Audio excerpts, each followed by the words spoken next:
Smart પેકેજમાં જ આવી એટલે સાહેબ પછી શું દેખાય? અલગ અલગ કોર્સ દેખાય. એમાં એક જ સાહેબ, જે સ્ટુડન્ટ આના માટે આવ્યો હશે ને એક જ દેખાશે, બીજું કઈ જ નહીં.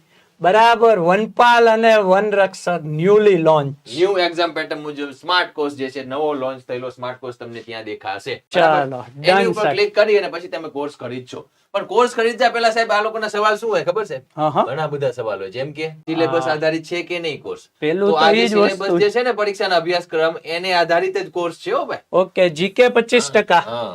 જનરલ મેથેમેટિક્સ 12.5%, ગુજરાતી લેંગ્વેજ 12.5% અને પર્યાવરણ સાહેબ 50%. 50%. ડન. બરાબર. તો એ સિલેબસ આધારિત પરીક્ષાનો જે હા. અભ્યાસક્રમ છે એને આધારિત કોર્સ છે. ચલો સાહેબ, આની અંદર પછી ટોપિક વાઇઝ આવી જાય ઈ આ રહ્યું રીતનું. સાહેબ, જો ટોપિક વાઇઝ, જો હા. સબ્જેક્ટ વાઇઝ, કરંટ અફેર્સ અલગ છે, એન્વાયરમેન્ટ ને ફિઝિકલ જીઓગ્રાફી ઉભા છે રહ્યો સાહેબ, આ રહ્યું પર્યાવરણ. બરાબર. ઓકે, અહીંયા આ હા. રહ્યું એન્વાયરમેન્ટ અને જોડે જોડે ભૂગોળ. હા બસ એ ચાલો. બંને આવી ફિઝિકલ જીઓગ્રાફી અને એન્વાયરમેન્ટ. Okay done. ગુજરાતી ભાષા છે, જીકે છે, રીઝનિંગ છે, મેથ્સ છે, બધું આવી જશે એમાં. બરાબર. હા સાહેબ, આમાં ભલે લખ્યું હોય જનરલ મેથેમેટિક્સ, પણ એનો ટોપિક વાઇઝ આવ્યો ને એમાં મેથ્સ ને રીઝનિંગ ને Reasoning બધું બે આવે. ભાઈ. મામા બધું કરીને જવાનું. બરાબર. એટલે કોઈ ટેન્શન નો રહે.